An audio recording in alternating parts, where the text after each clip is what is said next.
Every day you wake up with a choice. You can either face life's challenges head on or let life happen to you.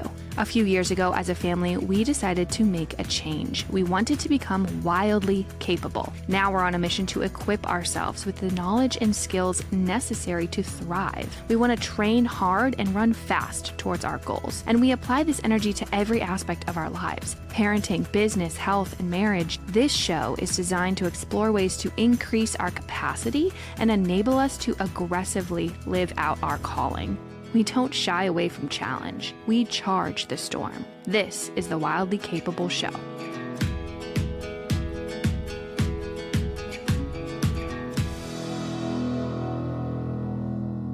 Welcome to the Wildly Capable Show. This is the very first episode of the podcast.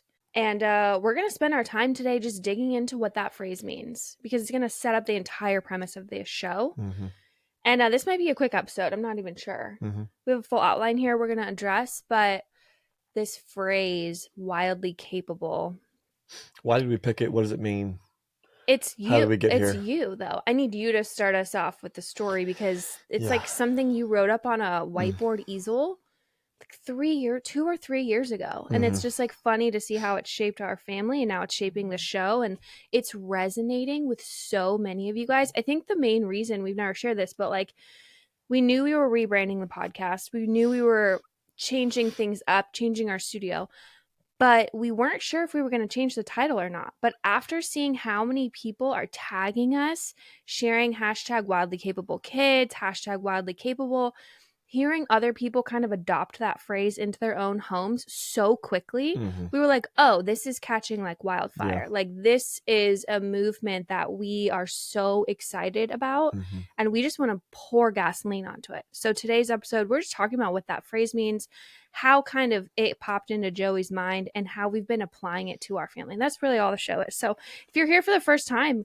guys, welcome. Yeah. We're pumped. Exactly. So this podcast has been around for a long time now. So if this is your first time jumping in, you can definitely go back and hear a bunch of other podcast episodes that we've done, all very similar to the content that we're going to be creating. Now it's just going to be more refined in the approach that we're taking, because it's always, and not always, but it's been very guided in this way, but in more of a niche. And now we're kind of expanding that a little bit to encompass more of what it takes to be wildly capable in life. And so the story of Wildly Capable is funny, because you say it's all me, but it wasn't. You know, we get into rhythms, you and I, because we have a number of different focuses regularly. We often have to sit down and kind of like recollect our thoughts and identify, where are we now? Where are we going? And what needs to be addressed, and how can we build a plan to get there, right? That's kind of the conversation that we have on a regular basis. We call them our coffee chats. We've been doing it for years.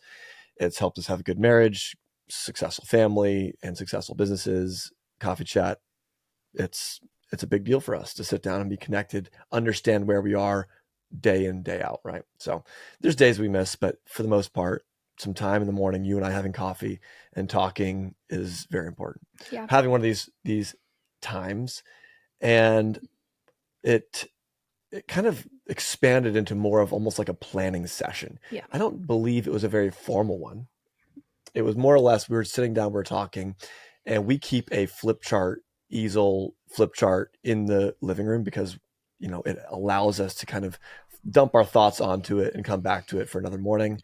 Sounds crazy. It is kind of crazy. Our kids hate it, because like we'll use it to like write up a to-do list of like, these are the chores we have to get done. Not every day, but for special occasions, like if we have to leave town, if they see words on the easel and they come down, they're like, we know it's time to work. Things are going down.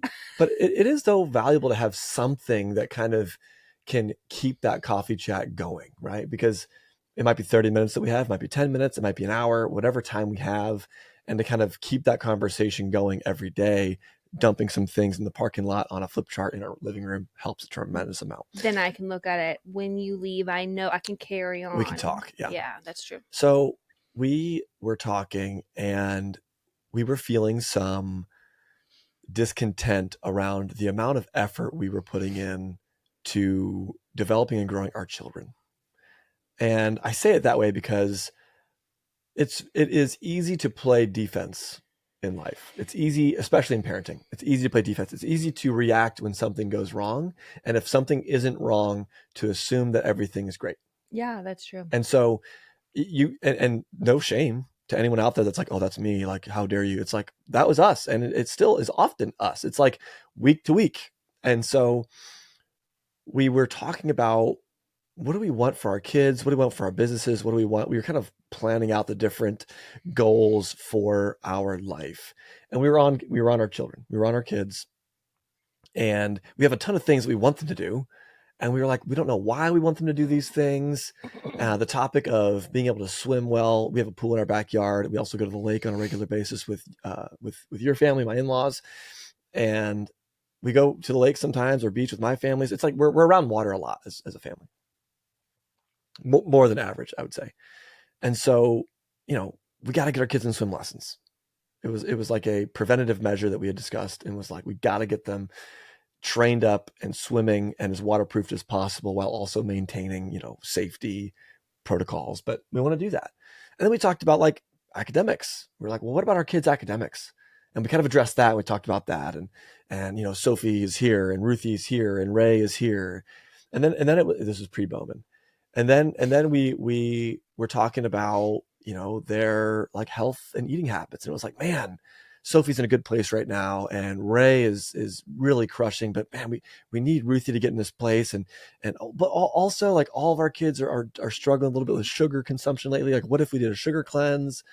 And then I just stopped, and I was like, at the end of the day, I'm like, I want our kids to be wildly capable. And we talked about that for a little bit. We were like, what does it mean for our kids to be wildly capable? And so I wrote it up on the flip chart, and I was like, we want our kids to be wildly capable.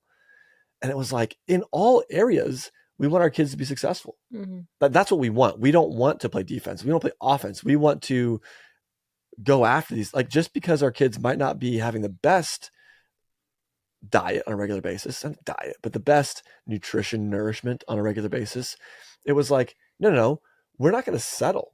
We're going to encourage them and feed them. And this doesn't mean like strict, no ice cream, no cake. That's not what I'm saying. I'm saying, are we giving them access to amazing meals and varieties, and exploring new tastes and flavors? Are we planning our meals out to accommodate that? This has nothing to do with restriction. This has everything to do with enablement and provision. That's what that means. Because it can very quickly look like we're really strict parents that don't let our kids have fun, and that's not the case. The reality was, from a nourishment perspective, wildly capable means we work harder to give our kids a very blessed life from a food perspective, but like, it's also nourishing their bodies the way that their little bodies as they're developing should be. And also, in the midst of that, like an educational perspective, like teaching them. I want our kids to grow up and know what it takes to take care of their bodies. I want them to. So then we started talking about, like, how do we do this? How do we get them to that place? And there was like ideas and methodologies, and we started coming up with a plan of how we're going to take care of our kids. And then we saw how it spills into, like, if you want to lead people, oftentimes you have to do it yourself. There has to be modeling. What are our goals? What are we chasing after? And that just started to permeate everything in our life. And this is, again, not in one day. This is, wrote it up on the board. This is what we want. And then every coffee chat, it was like our chat was driven, our conversation, our planning, our reconciling a mistake or an error or something that wasn't going well. Because it's not like everything is just gravy. Mm-hmm. We were running it through this lens of wildly capable. We were seeing the world through a lens of striving to live wildly capable. And it's a very offensive approach and not reactive or defensive. Mm-hmm. And it means, hey, we're sick. Great. What are we going to do about it? How are we going to attack this thing? Hey, from a developmental perspective, like, Ruthie's not developing the way we want to, and we got to address that in this way. And let's deploy this Ruthie's 30 hard method to kind of get that addressed. And we want Ruthie to read better. We want our kids to be swimming. And it was like, then we go to swim lessons. It was like pushing our kids, because we know that we want them to grow. Right. And then we get them in the pool, and it's like, let's not take risks that are unnecessary, but hey, you know what? I know that you can't swim super comfortably and you feel better with a life jacket on, but hey, we're going to take that off for a little bit. We're going to get comfortable without having a life jacket on in a controlled environment when I'm in the pool with you. Mm-hmm. So anyways, I know I'm rambling, but that's where that came from. And then it just, over the years, it's every chat. It's like, what does this mean to us? And how are we pursuing that?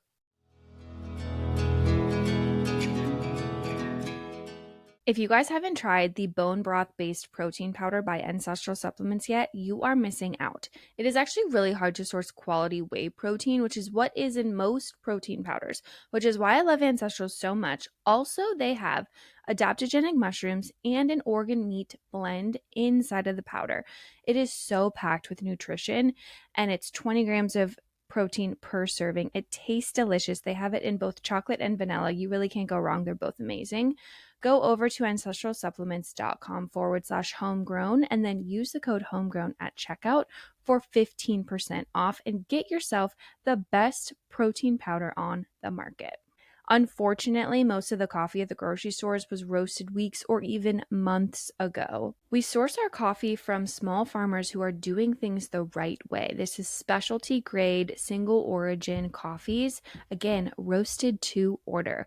Go over to shoptheh.com and use the code homegrown for 10% off. You can also find our organic and fair trade teas, including our lavender Earl Grey, our traditional chai, or our ceremonial grade matcha. Go check it out and use the code homegrown at checkout for 10% off.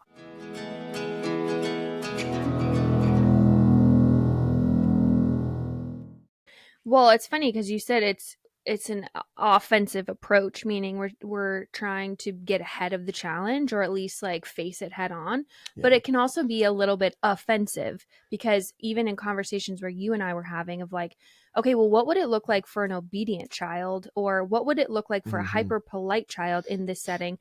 But does that also translate to them being wildly capable? So there's some areas, it's almost like a play on words in my mind of like the way that we were addressing this through a parenting lens. And again, wildly capable applies to so much other stuff, which we'll get into, but it started out as our parenting. And it's really where we kind of had to throw away like how we were feeling about our perception as parents. And instead of looking at like, oh, well, like what is the more accepted thing to do here versus what's setting our kid up for true success. And there's a balance, right? Because we started creating those archetypes, and I love that. Like the hyper obedient kid, the super autonomous child, and it's like there's funny things that you can start to talk about when you have like a super obedient kid, but they ask for help with everything, or the super autonomous child, but they're always getting into trouble, and they're, you know what I mean? Yeah. And so there's balance. So, one thing that I believe is critical to a capable human, right? Not just a child, because we're raising adults. Our kids we don't want to keep them as kids. And if you want to keep a kid, then you're going to withhold things that help them grow and mature away from them. And so we don't want to do that. And so sometimes that means that you're going to be letting go of some control, which is uncomfortable, especially with children, because then they make mistakes. They do dumb things because they're kids, they're learning, right? You have to let them learn. You have to let them make some mistakes. Again, controlled, nothing ridiculous, not like, well, hey, let them cross the street, they'll figure it out. Yeah. That's not what I'm talking about. What I'm talking about is like, let them crack the eggs, right? Let them, whisk the flour before it's, let them make the mess. We can clean that up. It's okay. But you need a balance. So we're trying to create, being capable, having autonomy, needs to be balanced with having social awareness and understanding, right? So like following the rules, right? It's easy to be like, well, they don't want to follow the rules. So and that's who they are as a kid. Great. But there are some societal norms that doesn't work as an adult. And that's just factual.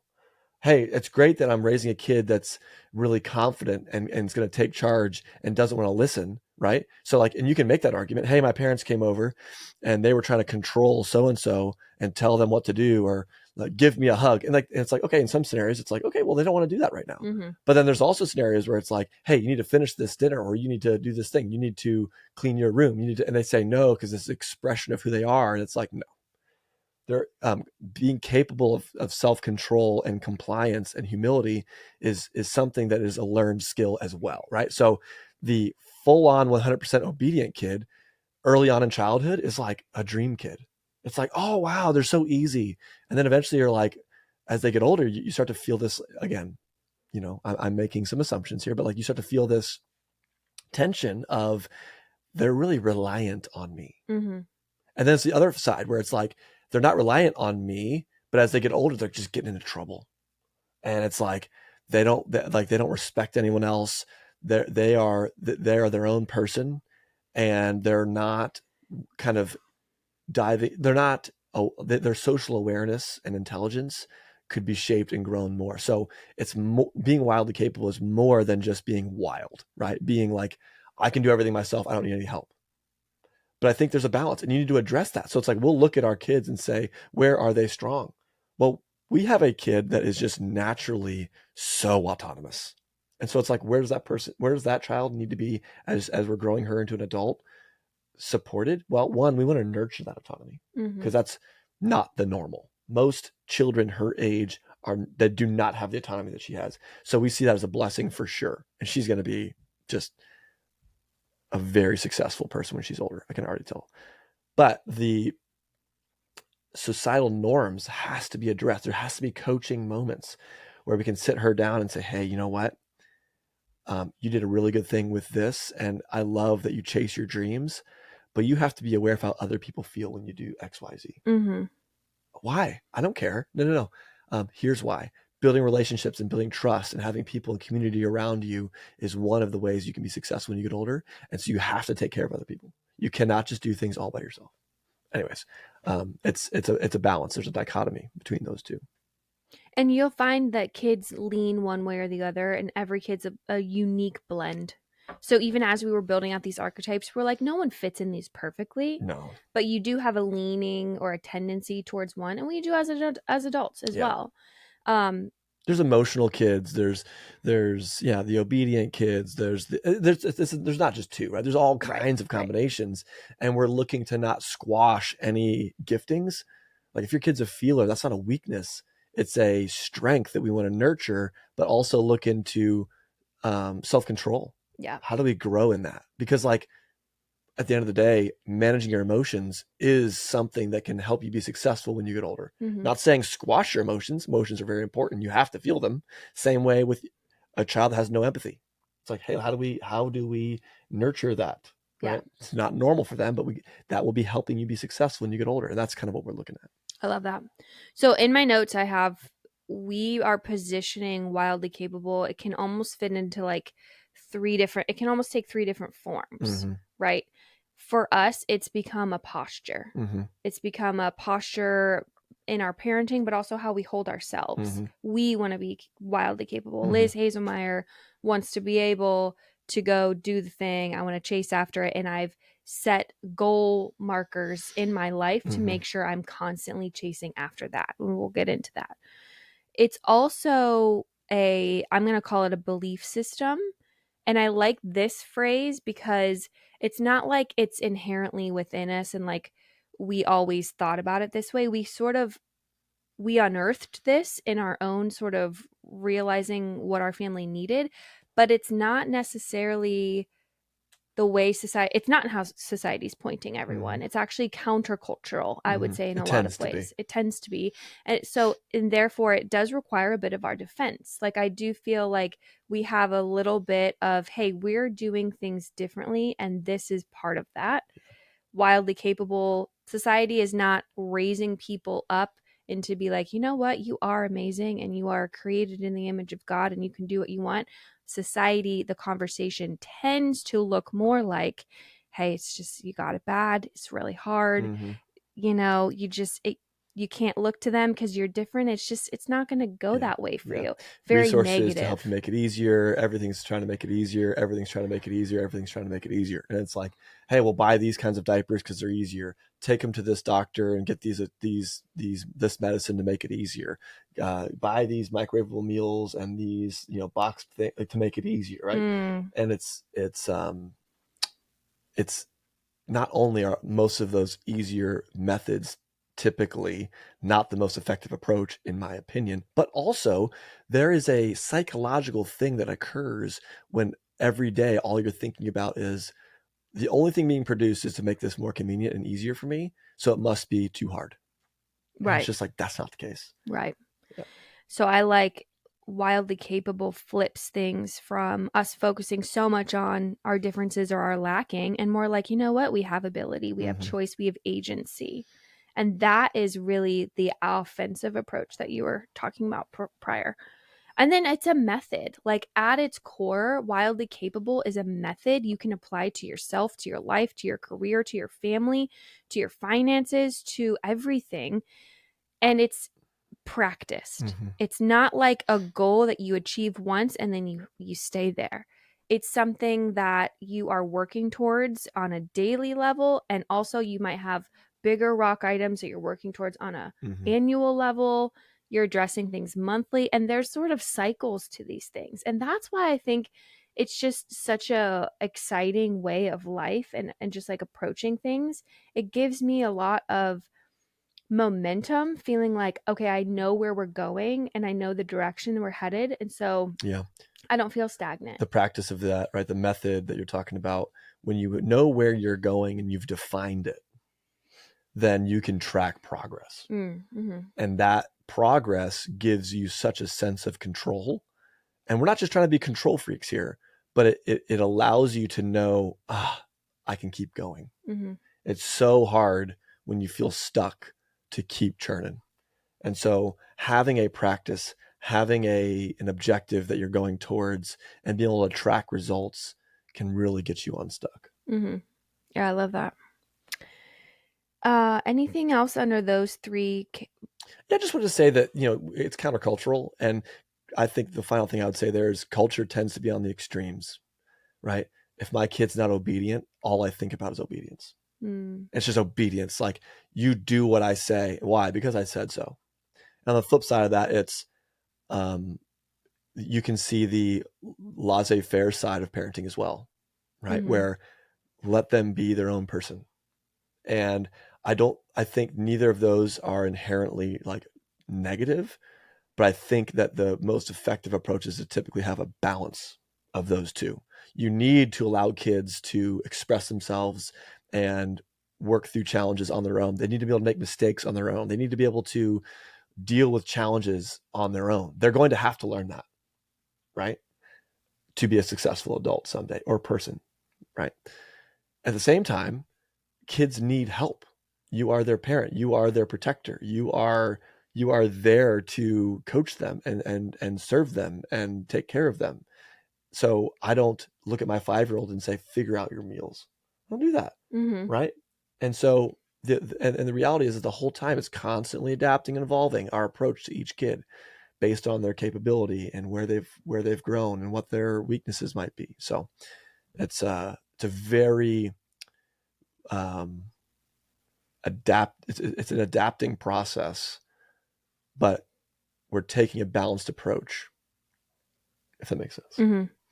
So what do you say to people who are I'm going to play devil's advocate a little bit, right? So if you want to rest in like contentment in life in a positive way of like, oh, I'm just really content with what I have. And I don't know, Joey, it sounds like you're always reaching for more. Are you becoming this crazy achievement based person? How do you balance the feelings of being content in who you are with also this constant push to become wildly capable and achieve more in life? I think everybody can define wildly capable, like the goals they have, differently. So every family is different. We can push our children to be entrepreneurs. We can push them. We can encourage them and grow them to being self-sufficient. There is, we may have a kid that is desiring to be an engineer and work a desk job like that. That's great. There's no part of this where I want to push my kids to be billionaires. That's not what this is about. My push is that they are capable humans that can understand how to deal with the challenges of life, because the way I see it, life is only getting more challenging. And so it doesn't feel like, I feel like you can find contentment in effort, if that makes sense. So like, I feel fulfilled and content because I'm doing the work that I'm responsible for. This isn't like biblically, right? If we go there, there is no contentment where I'm just lazy and do nothing. Mm-hmm. That doesn't exist. Mm-hmm. There is contentment with the life that I've been given, but I'm going to do it with excellence. Mm-hmm. And you can't twist those words of contentment to be like, I'm just going to sit back and do nothing. Mm-hmm. Right. I'm like, hey, you know what? I'm saved through grace and the Lord, my Lord and Savior. And so therefore I'm going to do nothing. And I'm going to, grow. I'm not going to grow my faith. I'm not going to read the Bible. I'm not going to pray. I'm not going to go to church. I'm not going to practice anything because, hey, I'm saved. And I think that's a way of twisting the words of contentment, which I think contentment in that way can be a very dangerous thing. And so I'm not saying be discontent all the time, just be unhappy. I am saying, though, you can find contentment and fulfillment through your work, through good works, right? And having a plan that's guided through a purpose that's greater than your own, oftentimes can help that as well. That's kind of like where I fall typically, is that I believe this is a worthy fight, a worthy effort, and not one that's worldly, right? You can have worldly efforts, right? If this conversation was all about, well, hey, money, right? You've seen these podcasts of how to become a billionaire, and you gotta buy 55 apartments, start there, right? And it's like, what are you talking about, dude? And it's like, that's not what I'm talking about. Mm-hmm. Being financially responsible and understanding your finances, I think, yes, very important. I want my kids to be very equipped to understand their finances. I was having a discussion with my 9-year-old about cash flow a couple of days ago. She started a flower business because that's the kind of family that we're in. And she started picking flowers and enlisting the neighborhood, her cousins and her friends, to pick flowers. And then they used rubber bands, and they all got together and they were tying these bouquets. They filled a basket, and our farm drop off where people are coming there. So they're like trying to sell off a bunch of flower bunches to bouquets on the side of the road. They built a stand and a table, like a lemonade stand, right? And then when it wasn't working, they walked around and they started, knocking on doors and saying, "Would you like to buy a bunch of flowers?" And these, old ladies, of course, are like, just throwing money at them. So, anyways, Ruthie and the cousins and the team there, it was a group effort. They earned about, I don't know, $25, which is like, for a 9-year-old that just did it all on her own with zero support from any adult, is pretty solid in a day's work. And she took the $25. She looked at me. She's like, "I'm going to use this money to go to," because she's like, "I picked all the flowers, around in the woods, and not landscaping flowers, but like just around the woods, and again, whatever kind of wild flowering weed that she was selling to people." And she's like, "I'm going to take this thing. I'm going to go to the store with Mom, and I'm going to buy flowers. I'm going to parcel them off and then upsell them." I'm like, "Man, you know what? Get some." Like, that's how you do that, right? And she was like, "But I really want to buy a bracelet kit with this money, and we'll have fun and play with it." And I said, "Well, Ruthie, if you do that, then you'll have no money for flowers." She's like, "Well, you can buy me flowers." I was like, "Well, that doesn't work. I'm not going to buy you flowers." And so I'm like, "You have to use that money that you made to buy flowers so you can make more money. And through the excess that you don't need for more flowers, that's your cash flow that you can use as profit to buy your wristband kit." Took a lot more explaining than that. I just don't want to ramble on here because she's 9. But once she kind of understood the concept, because she also wanted to pay out the people that were working. Sure. And I said, "Well, make sure you hold back enough to buy more flowers." Mm-hmm. And so she did. She did. She paid him out. We went to the store. We bought flowers. She profited enough from that second round to then buy the bracelet kit. There you go. She just needed a second round. So it is what it is. Look at her. Okay, this is really good. I'm going to move us into examples of like goals that we're currently chasing after right now that we have kind of put into place because we have this mindset. Mm-hmm. So I can go. So for me, I would say that this concept of like being wildly capable or like confident in my abilities is a little bit newer to me. I feel like some of the things you did growing up facilitated more of this hunger in you specifically. Although there's pieces of my story too, but I find it very helpful to have just really undeniable what's the word I'm thinking of? Goals, objectives, efforts, accomplishments. But like I want to be able to see the change happening. Progress. Undeniable progress. Results. Yeah. Okay. So undeniable progress. Perfect example is like I set out to do 75 hard. Mm-hmm. I did that 3 years ago, 2 years ago now.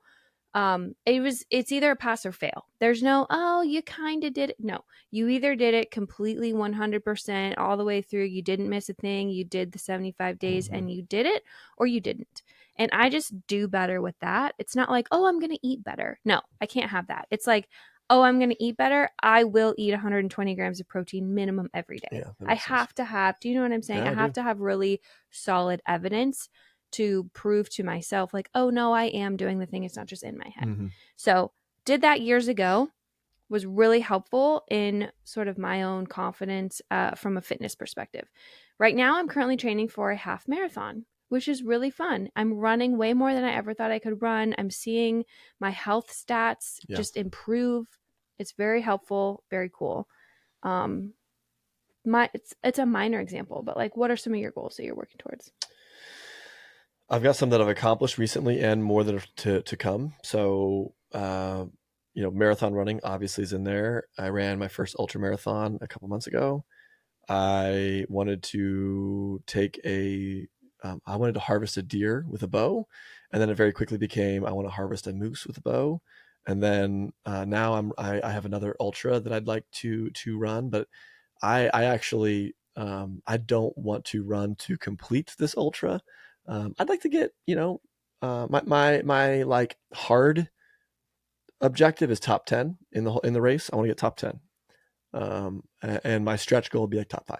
I'd like to, being on the podium would be incredible, top 3. But, if I can get top 5, that would be amazing. So, having that really audacious goal for me is great, and it really helps keep me going. Having something like that to get through really hard training sessions. I work out just to be healthy does not really work for me. Right. So, and I'm not saying that's not good. I'm just saying for me that doesn't really work. And I love the idea from a legacy perspective, right? Why do you do this? Why do you want to do that? Well, one, I'm competitive and it's fulfilling for me to do this and it keeps me healthy. So that's one. Two is from a legacy perspective, I love telling stories and passing down inspiration. And I believe accomplishing things models the way for the next generation to work hard and chase their dreams. And so it's my responsibility to do stuff like this. I have to go out and crush this ultra, or I'm doing a disservice to my kids, my grandkids, my great grandkids. I want to be able to pass down trophies or medals, things that carry story. I want to have videos of these podcast episodes. I want to have books that we've written. I want to have businesses and buildings and property, not because I want to be successful and rich, but because I want to be like, hey, listen, this is who we are as a family. We work hard and we chase our dreams, and we are wildly capable people. That's who we are. And I am going to model the way, and I'm going to do it, and you can do it too. I think that posture and that positioning has an amazing impact on people. I don't think a lot of people would be like, oh, it's a lot of pressure. You're going to burn people out. Sure. But being part of being wildly capable is understanding rest and recovery. This is not just like a David Goggins kind of situation here. Yeah. Rest and recovery is a part of being wildly capable. We will have people on our show that talk about sleep. We'll have people on our show that talk about nourishment and recovery and rest days and like your like muscle atrophy. Like we're going to talk about that kind of stuff. I don't train for an ultra marathon by running myself to death. I didn't on today is Friday, and I did nothing on Wednesday. And it was part of the plan, and it was very intentional, and it was a recovery day, and there were things I did to help me even recover and rest more. I was watching my steps, being careful not to overwork. It's intentional. Being successful in all areas of life is always better if it's intentional. You can stumble into success. It's possible. But the people that take things seriously and do work towards their dreams on purpose are always more successful. I love that. Yeah. That feels like a great place to end. I love it. Friends, this is what you're going to see on the Wildly Capable show. You're going to see us explore ways that we can continue chasing this dream as our family and ourselves. And we are parents that want to raise adults that are more successful than us.